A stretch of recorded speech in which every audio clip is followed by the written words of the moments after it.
आइए अब हम लोग 1 मिनट के अंदर 2 से 3 क्वेश्चन करते हैं, जिसमें मैं डायरेक्ट आपको ट्रिक बताने जा रहा हूं कि आप डायरेक्ट इस क्वेश्चन को हिट कर सकते हैं बिना किसी भी चूक के। और एनसीईआरटी में लिखा है dilute alkali as a catalyst. अगर ये बात आप अगर जान रहे हैं तो आपको कार्बोनिल केमिस्ट्री में कभी दिक्कत नहीं होगी। हेलो दोस्तों, तो चलो चालू करते हैं आज का वीडियो। आपको तो स्क्रीन पर दिखी गई होगी हेडिंग, एल्डोल कंडेंसेशन रिएक्शन। बहुत इंपॉर्टेंट टॉपिक है, बोलने की ज़रूरत तो है नहीं। तो चलिए बिना देरी के चालू करते हैं। इस रिएक्शन में बहुत सारे आप इंपॉर्टेंट चीज़ सीखेंगे। हो सकता है आप सीखे हो सकता है आप बिगनर हो, तो सबके लिए वीडियो है। स्टेप बाय स्टेप मैकेनिज्म सीखेंगे हम लोग। तो बिना देरी के हम लोग चालू करते हैं। तो सबसे पहले बात तो एक ये समझ लेते हैं इस एल्डोल वर्ड का मतलब क्या है। अगर हम आपको बता दें, इस एल्डोल वर्ड का मतलब बनता है, एक तो बनता है ये वर्ड एल्डिहाइड से। किससे बनता है एक वर्ड ये? एल्डिहाइड से। और ऑल मतलब तो हम लोग क्लास 10th में ही समझ गए थे, क्या? एल्कोहल। तो एल्डिहाइड और एल्कोहल से बनने वाला जो हमको एक प्रोडक्ट दिखेगा उसको बोलते हैं एल्डोल। कंडेंसेशन क्या होता है? कंडेंसेशन का मतलब होता है जब भी दो बिगर मॉलिक्यूल कंबाइन होते हैं, combination of two bigger molecule, combination of two bigger molecule, जब भी दो बड़े बड़े मॉलिक्यूल कंबाइन होते हैं एंड एलिमिनेट, उसमें से एक छोटे मॉलिक्यूल का एलिमिनेट कर देते हैं, एलिमिनेट स्मॉल मॉलिक्यूल्स, उसमें से जब एक छोटे मॉलिक्यूल का एलिमिनेट कर देते हैं, जस्ट लाइक क्या? वाटर छोटा मॉलिक्यूल है, बिल्कुल। मिथेनॉल, बिल्कुल। ऐसे छोटे छोटे मॉलिक्यूल्स को जब हम लोग एलिमिनेट कर देते हैं उसको कहते हैं कंडेंसेशन करना। दैट मीन्स हम लोग की रिएक्शन इसमें लास्ट में जाके एलिमिनेशन होगा। तो चलिए अब हम लोग इस रिएक्शन के बारे में समझते हैं बहुत अच्छे से। सबसे पहले मैं वही सेम कहानी, रिएजेंट का नाम और उसका काम की बात करते हैं। यहाँ पर जो रिएजेंट इस्तेमाल होता है वो इस्तेमाल होता है डाइल्यूट एल्कली। कौन इस्तेमाल होता है? Dilute alkali. और एनसीईआरटी में लिखा है dilute alkali as a catalyst. भाई साहब, इसका मतलब क्या है ये हम रिएक्शन के दौरान समझेंगे। हमारे लिए मोस्ट इंपॉर्टेंट पॉइंट है dilute alkali as a catalyst. इसको हम रिएक्शन के दौरान समझेंगे कि एल्कली कैटलिस्ट का भी काम करता है। अच्छा, अब ये डाइल्यूट एल्कली क्या होगा? अब ये डाइल्यूट एल्कली क्या होगा तो उसके बारे में बात करें। ये NaOH भी हो सकता है, KOH भी हो सकता है, कैल्शियम हाइड्रोक्साइड भी हो सकता है, बेरियम हाइड्रोक्साइड भी हो सकता है। तो कुछ भी डाइल्यूट एल्कली हमारा हो सकता है, बिल्कुल।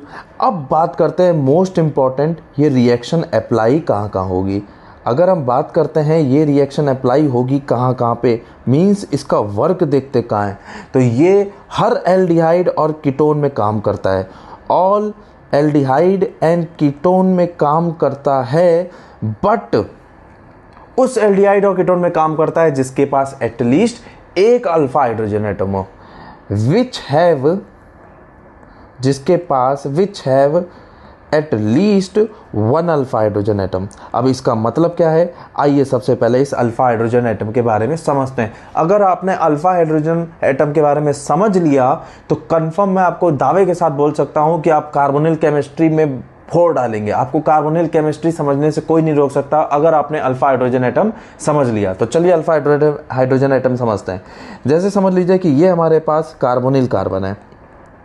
अब इस कार्बोनिल कार्बन के बगल में कई सारे कार्बन हैं या हो सकते हैं। जो सबसे पहला कार्बोनिल कार्बन है इसी को हम लोग बोलते हैं अल्फा कार्बन एटम। क्या बोलते हैं इसको हम लोग? Alpha carbon atom. और इस पे लगे हाइड्रोजन को, इस पे लगे हाइड्रोजन को हम लोग बोलते हैं alpha hydrogen atom.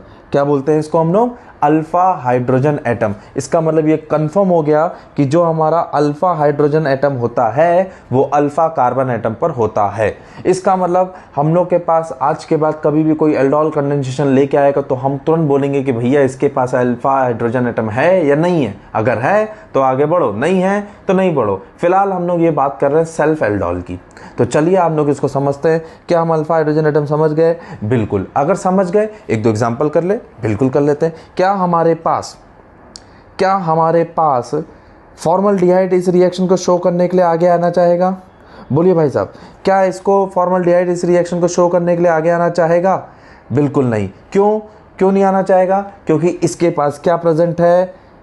Alpha hydrogen नहीं, इसके पास कोई भी अल्फा हाइड्रोजन एटम प्रेजेंट नहीं है। तो क्या ये एल्डोल शो करेगा? नहीं शो करेगा। अच्छा, अगर हम बात करें क्या हमारा इथेनॉल इसको शो करना चाहेगा, बिल्कुल शो करेगा, क्योंकि इसके पास क्या प्रेजेंट है, अल्फा हाइड्रोजन एटम प्रेजेंट है, तो ये शो करेगा।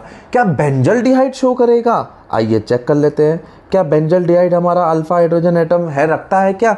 नहीं रखता है बाबा, इसके पास कोई भी अल्फा हाइड्रोजन एटम नहीं है। क्यों नहीं है? क्योंकि अल्फा हाइड्रोजन एटम की अगर हम बात करें तो थोड़ा सा और अगर हम डिटेलिंग बता दें अल्फा हाइड्रोजन एटम के बारे में, तो अल्फा हाइड्रोजन एटम या अल्फा कार्बन एटम वो होता है जो sp3 कार्बन भी हो, ये बात का ध्यान रखिएगा।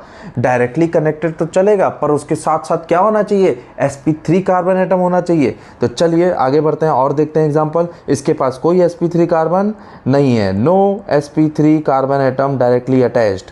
अच्छा, और बात करें, क्या कीटोन शो करेंगे? बिल्कुल शो करेंगे। ये देखिए, हमने सबसे पहला एसीटोन बनाया, इसके पास बिल्कुल अल्फा कार्बन एटम है, बिल्कुल है। क्या वो sp3 है? बिल्कुल है। क्या वो अल्फा हाइड्रोजन एटम रखा है? बिल्कुल रखा है, तो ये शो करेगा। क्या एसीटोफिनॉन शो करेगा? आइए चेक कर लेते हैं। क्या एसीटोफिनॉन शो करेगा? बिल्कुल शो करेगा, इसके पास भी ये सारी कंडीशन मैच हो रही है, तो बिल्कुल शो करेगा। क्या बेंजोफिनॉन शो करेगा? क्या इस रिएक्शन को बेंजोफिनॉन शो करेगा? नहीं, इसके पास क्या नहीं है, अल्फा कार्बन एटम नहीं है। आई होप आपको ये क्लियर हुआ होगा कि कौन इस रिएक्शन को शो करेगा और कौन इस रिएक्शन को शो नहीं करेगा। तो हमको ये समझ में आ गया कि वो सारे के सारे एल्डिहाइड और वो सारे के सारे कीटोन इस रिएक्शन को शो करेंगे जिनके पास अल्फा कार्बन एटम होना चाहिए और उस पर एटलीस्ट एक अल्फा हाइड्रोजन एटम होना चाहिए। तो हम यहाँ तक क्लियर हैं। अब हम लोग आगे बढ़ते हैं, इसको समझते हैं रिएक्शन के साथ। तो अगर मैं पहले एक जनरल रिएक्शन की बात करूं, तो जनरल रिएक्शन इसकी क्या बोलती है कि अगर मेरे पास कोई भी एल्डिहाइड है, अगर हमारे पास कोई भी एल्डिहाइड है जिसके पास अल्फा हाइड्रोजन एटम प्रेजेंट है, ठीक है, तो अगर हम उसकी डाइल्यूट एल्कली से रिएक्शन कराते हैं तो ये सबसे पहले हमको एक प्रोडक्ट बना के देगा जिसको हम लोग नाम से वो जानेंगे, किसके, बीटा हाइड्रोक्सी कार्बोनिल कंपाउंड। क्या बोलेंगे इसको हम लोग, बीटा हाइड्रोक्सी कार्बोनिल कंपाउंड। और इसी प्रोडक्ट को हम लोग बोलते हैं एल्डोल प्रोडक्ट। क्या बोलते हैं इसको हम लोग, एल्डोल प्रोडक्ट। लेकिन हमारी रिएक्शन में तो बोला है कि बाबा हमको कंडेंसेशन प्रोडक्ट चाहिए, तो क्या ये कंडेंसेशन प्रोडक्ट है? बिल्कुल नहीं है। ये कैसा प्रोडक्ट है, एल्डोल प्रोडक्ट है। अगर हम बात करें कंडेंसेशन चाहिए तो हमको क्या रखना पड़ेगा, एलिमिनेशन कराने के लिए हीट देनी पड़ेगी, और अगर हम हीट देंगे तो यहाँ से जो कंपाउंड बनेगा उसका नाम होता है alpha beta unsaturated carbonyl compound. Alpha beta unsaturated carbonyl compound, और इसको हम लोग प्यार से जानते हैं किससे, एल्डोल कंडेंसेशन प्रोडक्ट। किसके नाम से जानते हैं, एल्डोल कंडेंसेशन प्रोडक्ट के नाम से जानते हैं। तो अब हमें समझ में आ गया है कि एल्डिहाइड हो चाहे कीटोन हो, अगर हम एल्डिहाइड की रिएक्शन को कराते हैं तो वहाँ से बनने वाला प्रोडक्ट का नाम होगा सबसे पहले एल्डोल प्रोडक्ट, जिसको हम बोलते हैं बीटा हाइड्रोक्सी कार्बोनिल कंपाउंड। और जैसे ही हम कंडेंसेशन करेंगे, मींस हीट देंगे, तो वो तुरंत कन्वर्ट होगा किसमें, एल्डोल कंडेंसेशन प्रोडक्ट में, जिसका नाम होता है alpha beta unsaturated carbonyl compound. I hope आपको यहाँ तक क्लियर है। अब हम लोग जब मैकेनिज्म पढ़ेंगे तो आपको 100% क्लियर हो जाएगा। मैं गारंटी लेता हूँ कि आपको अगर यहाँ तक समझ में आ गया है तो आपको कभी भी कार्बोनिल केमिस्ट्री में, मींस अल्फा हाइड्रोजन एटम वाली मैकेनिज्म में आपको कभी भी दिक्कत नहीं होगी, अगर आपने ये वीडियो को बहुत ध्यान से लास्ट तक देख लिया। तो देखते रहिए आखिरी तक। अगर हम बात करते हैं मैकेनिज्म की, अब बात करते हैं हम लोग किसकी, मैकेनिज्म की। तो मैकेनिज्म से पहले हम आपको बता देते हैं टाइप्स ऑफ एल्डोल क्या क्या होते हैं, कितने टाइप के एल्डोल्स रिएक्शंस होती हैं। सबसे पहले इनके बारे में बात कर लेते हैं। वैसे तो हमारी एनसीईआरटी ने हमको 3 ही बताए, आई थिंक 2 बताए हम लोग को। एक हम लोग को बता दिया कौन सा, सेल्फ एल्डोल, जो हम लोग आज पढ़ेंगे। दूसरा हम लोग को बता दिया क्रॉस एल्डोल, बिल्कुल बताया।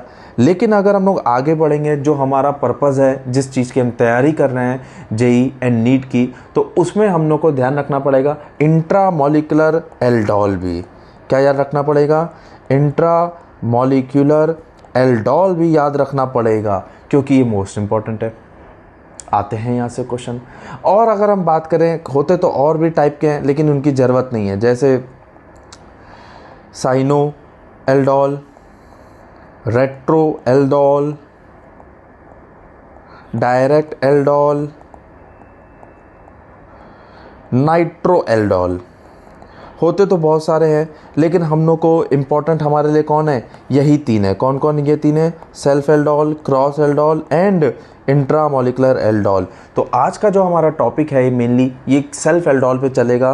कल मैं आपको नेक्स्ट टॉपिक में क्रॉस और इंट्रामोलिकुलर एल्डोल के बारे में डिटेल में बताऊंगा। तो अभी मैं आप चालू करने जा रहा हूँ यहाँ पे किसका, सेल्फ एल्डोल के बारे में। सेल्फ एल्डोल नाम से पता चल गया होगा, खुद के साथ। तो चलिए इसमें सबसे पहला एग्जाम्पल लेते हैं हम लोग, इथेनॉल। क्या लेते हैं हम लोग सबसे पहला एग्जाम्पल, इथेनॉल। लास्ट तक बने रहिएगा, एल्डोल की ट्रिक भी इसमें बता दूंगा। आप डायरेक्ट एल्डिहाइड और कीटोन को देख के तुरंत जोड़ के आप आंसर बता देंगे और 4 से 5 सेकंड में आप आंसर पे टिक लगा सकते हैं। मैं ये वादा करता हूँ ये ट्रिक के बिना आसान नहीं होगा अगर आप डायरेक्ट करने के पीछे बैठे हैं तो चलिए देखते हैं। जैसे ही हम लोग ने यहाँ पे OH- लिया, अब अगर हम बात करें तो मैं कब से बोल रहा हूँ कि इसके पास होना चाहिए कैसा, अल्फ़ा हाइड्रोजन एटम। क्या होना चाहिए इसके पास, अल्फ़ा हाइड्रोजन एटम। तो ध्यान से देखिए सब लोग, क्या इसके पास अल्फ़ा हाइड्रोजन एटम है, बिल्कुल है। अच्छा, इस अल्फ़ा हाइड्रोजन एटम का कैरेक्टरिस्टिक क्या है, इस अल्फ़ा हाइड्रोजन एटम का कैरेक्टरिस्टिक क्या है, अब देखिए ध्यान से। दरअसल ये जो कार्बोनिल है ये -m लगाएगा, मीन्स माइनस मेसोमेरिक इफेक्ट या माइनस रेजोनेंस इफेक्ट। और इसके कारण जब ये इलेक्ट्रॉन विड्रॉ करेगा इस कार्बन से, तो इस कार्बन पे जो पॉजिटिव डेल्टा चार्ज क्रिएट होगा तो ये कार्बन उस हाइड्रोजन पे क्रिएट करेगा, जिसके कारण इस हाइड्रोजन पे आपको पॉजिटिव डेल्टा चार्ज देखने मिलेगा। कैसा चार्ज देखने मिलेगा, पॉजिटिव डेल्टा चार्ज। और इस पॉजिटिव डेल्टा चार्ज क्रिएट होने की वजह से ये हाइड्रोजन कैसे नेचर का होगा, एसिडिक नेचर का होगा। कैसे नेचर का होगा, एसिडिक। इसका मतलब मुझे आज के बाद ये बात तो क्लियर हो गई कि जिसके पास भी अल्फ़ा हाइड्रोजन एटम है, मींस अगर कोई भी कार्बन sp3 जिस पे हाइड्रोजन है वो अगर more electron withdrawing group -m के बगल लगाए तो वो कंफर्म हाइड्रोजन कैसा होगा, एसिडिक हाइड्रोजन। और वहाँ पे अगर बेस प्रेजेंट है तो एसिड बेस रिएक्शन होगी। अगर ये बात आप अगर जान रहे हैं तो आपको कार्बोनिल केमिस्ट्री में कभी दिक्कत नहीं होगी। आप कार्बोनिल केमिस्ट्री को एकदम रूबरू पहचान लेंगे कि कैसे करना होता है। अब देखिए इस बेस ने तुरंत एसिड बेस रिएक्शन के लिए जंग छेड़ी और तुरंत इस H+ को एब्स्ट्रैक्ट किया। और जैसे ही उस H+ को एब्स्ट्रैक्ट किया तो वहाँ बन गया CH2- C double bond OH। और इसको हम लोग प्यार से बोलते हैं इनोलेट आयन। क्या बोलते हैं इसको हम लोग, इनोलेट आयन। अब दरअसल बात करते हैं कि हम लोग ने पढ़ा था कि कोई भी आयन, चाहे वो एनायन हो कैटायन हो, वो अनस्टेबल स्पीसीज होती हैं। तो यहाँ पे भी क्या अनस्टेबल है, क्या ये रिएक्शन आगे जाएगी या नहीं जाएगी। अब देखिए अगर ये इस एनायन की बात करेंगे तो ये एनायन में जो नेगेटिव चार्ज है ये कॉन्जुगेटेड है, सॉरी, ये जो एनायन है ये हमारा एनायन में नेगेटिव चार्ज ये तुरंत रेजोनेंस शो करेगा। आपको अगर दिख रहा हो तो इसका मतलब इनोलेट जो आयन होता है इज रेजोनेंस स्टेबलाइज होता है। कैसा होता है, रेजोनेंस स्टेबलाइज्ड होता है। इसी वजह से ये बनने वाला एनायन स्टेबल होता है और ये फर्दर आगे रिएक्शन कराने के लिए जा सकता है। तो चलिए अब देखते हैं अगले स्टेप में क्या होगा। क्या हमने इनोलेट आयन बनाया। अच्छा, अब इस इनोलेट आयन की अगर हम लोग खासियत देखें तो ये जो एनायन नेगेटिव चार्ज बना है ये अब कैसा काम करेगा। तो अब इसके लिए आगे बढ़ते हैं तो इसके बारे में समझते हैं कि हमारे पास बन गया है ये इनोलेट आयन। क्या बन चुका है हमारे पास, ये enolate ion CH2 C double bond OH। अब हम लोग ने बोला था ये रिएक्शन कौन सी है, सेल्फ एल्डोल। अगर ये सेल्फ एल्डोल है इसका मतलब 1 मोल फिर से वही सेम इथेनॉल का और लिया जाएगा। अब हम लोग अगर ध्यान से देखें तो हमारे पास नेगेटिव चार्ज बना हुआ है। डेट मीन्स वो CH2 के माइनस ऊपर नेगेटिव चार्ज एक तरीके से न्यूक्लियोफाइल का काम कर रहा है। और हम सब जानते हैं कार्बोनिल का कार्बन जो होता है वो कैसा होता है, इलेक्ट्रोफिलिक सेंटर। तुरंत यहाँ पे न्यूक्लियोफाइल इलेक्ट्रोफाइल पे अटैक करेगा और जैसे ही अटैक करेगा तुरंत ये बॉन्ड ओपन होगा। जैसे ही अटैक किया तुरंत ये बॉन्ड ओपन होगा और ऑक्सीजन पे कैसा चार्ज आ जाएगा, नेगेटिव चार्ज। तो देखते हैं क्या बनेगा। अब देखिए पहले जिस पे अटैक हुआ उसको बना देते हैं। ये बनाया हम लोग ने, ये बना। अब अगर ध्यान से देखें तो इस कार्बन पे एक हाइड्रोजन तो हमने बना दिया। अब इस कार्बन पे उस CH2 ने अटैक किया है, तो उस CH2 को मैंने लिख दिया, ध्यान से देखिए। और उस CH2 के साथ एक हमारे पास कैसा ग्रुप है, एल्डिहाइड ग्रुप है, ध्यान से देखिए। अच्छा, अब अगले स्टेप में अगर हम बात करें तो आप लोग ने ध्यान से देखा होगा, जब इस OH- ने इस H+ को अटैक किया तो यहाँ पे किसका लॉस हुआ होगा, वाटर का। बिल्कुल एकदम सही बात है, वाटर का लॉस होगा। और आपको अब पता चल गया होगा हम वाटर की बात क्यों कर रहे हैं, क्योंकि अगले स्टेप में अब ये O- इससे H+ लेगा, और जैसे ही H+ लेगा तो वो बन जाएगा CH पे OH, CH2, CHO। अब बहुत ध्यान से सुनिएगा स्टूडेंट, यहाँ पे मैं 3-4 बातों को बहुत अच्छे से एक्सप्लेन करने वाला हूँ, जो कि मैंने शुरू में बोला था। अब ध्यान से सुनिए। सबसे पहला मोस्ट इंपॉर्टेंट चीज़, ये जो कार्बोनिल कार्बन है उसके बगल का कार्बन कैसा कार्बन, अल्फा, अभी अभी मैंने बताया था। उसके बगल का कार्बन कैसा, बीटा। अब ध्यान से देखिए आप क्या बन गया, ये बीटा पर हाइड्रोक्सी, बीटा पर हाइड्रोक्सी कार्बोनिल कंपाउंड। क्या बन गया ये, बीटा पे हाइड्रोक्सी कार्बोनिल कंपाउंड, और इसी को हम लोग बोलते हैं एल्डोल प्रोडक्ट। क्या नाम देते हैं इसको हम लोग, एल्डोल प्रोडक्ट। सेकेंड थिंग, अगर आप लोग ने ध्यान से देखा हो तो जैसे उसने H+ लिया तो वहां पे क्या बचा होगा, OH-। क्या OH- हमारे पास बचा कि नहीं बचा। अब आप बताइए, मैंने आपको क्या बोला था। आइए फर्स्ट पेज पर आते हैं, हमने क्या लिखा था वहाँ पे, जो रिएजेंट का इस्तेमाल होगा। आपने अगर ध्यान से देखा हो तो मैंने बोला था कि dilute alkali as a catalyst. ये देखिए, अगर मैं रेड पेन से इसको हाईलाइट कर रहा हूँ, dilute alkali as a catalyst. अगर आप लोगों को कैटलिस्ट की डेफिनेशन मालूम है तो बताइए क्या होती है कैटलिस्ट की डेफिनेशन। कैटलिस्ट एक ऐसा कंपाउंड है जो खुद कभी भी केमिकल रिएक्शन में पार्टिसिपेट नहीं करता है, खुद कभी केमिकल रिएक्शन में पार्टिसिपेट नहीं करता है और रिएक्शन को कंप्लीट कराता है। तो देखिए OH- गया और लास्ट में मुझे वापस मिला, इसलिए मैंने क्या बोला था, dilute alkali as a catalyst.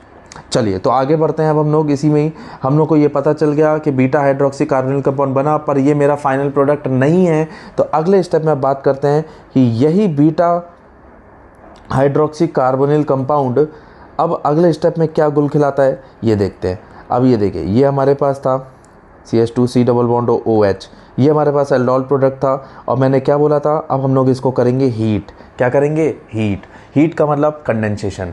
और मैंने क्या बताया था, जब भी हम कंडेंसेशन करते हैं तो कंडेंसेशन करने के बाद दो बिगर मॉलिक्यूल जो जुड़े होते हैं उनमें से स्मॉल मॉलिक्यूल एलिमिनेट होता है, जैसे कि वाटर या अल्कोहल, इसी को हम लोग कहते हैं कंडेंसेशन। अब मैं आपको डायरेक्ट एक ट्रिक दे रहा हूँ छोटी सी, कि कैसे आपको एल्डोल से एल्डोल कंडेंसेशन प्रोडक्ट देखना है। तो आप लोग को अगर ध्यान से देखा जाए तो आप लोग को यहाँ पर अल्फा कार्बन दिख रहा होगा और एक बीटा दिख रहा होगा। तो होता क्या है, अल्फा से हाइड्रोजन उड़ाते हैं और बीटा से OH-, इन दोनों को लॉस कराते हैं, तो हमारे पास बन जाता है इन दोनों के बीच में एल्कीन। क्या बन जाती है हमारे पास, एल्कीन।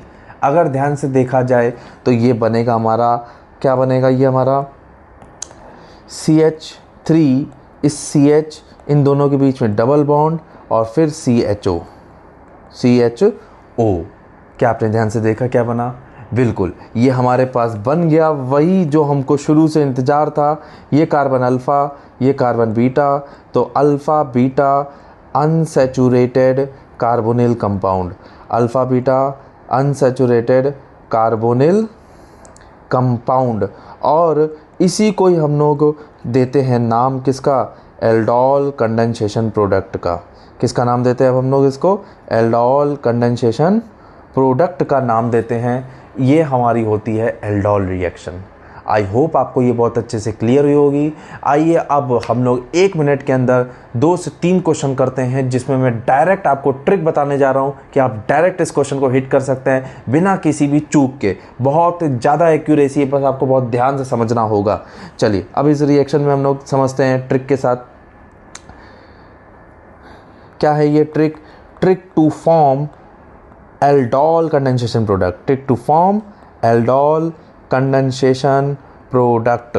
चलिए बिना किसी देरी के हम लोग इसको समझते हैं। बस 1 से 2 मिनट की और ये वीडियो चलेगी और आपको मज़ा आ जाएगा। देखिए अभी हमारा प्रोडक्ट क्या था, अभी हमारा था CH3 double bond O, H, यही था इथेनॉल। इसके 2 मोल इस्तेमाल हुए। इसके कितने मोल इस्तेमाल हुए होंगे?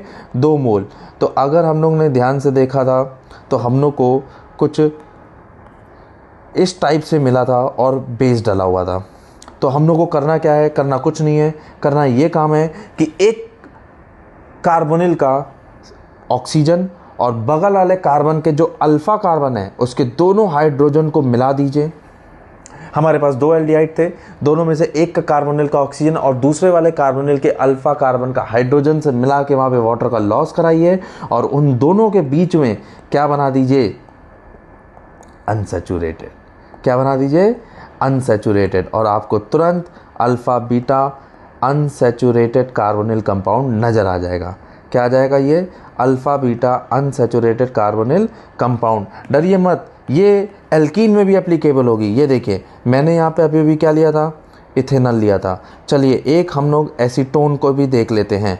CH3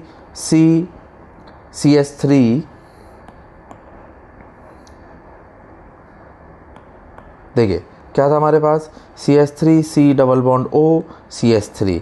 क्या हम लोग इसी को ही एसीटोन बोलते हैं? बिल्कुल, ये रहा हमारा कीटोन का एग्जाम्पल।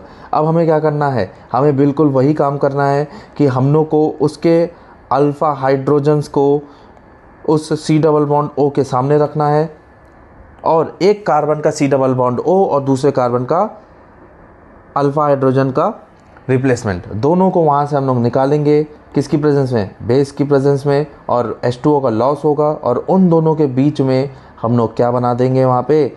अनसैचुरेशन। क्या बना देंगे हम लोग वहाँ पे? अनसैचुरेशन। और ये फिर से हमारा क्या बन गया? ध्यान से देखिए, ये अल्फ़ा और ये बीटा, फिर से हमें मिल गया alpha beta unsaturated carbonyl compound.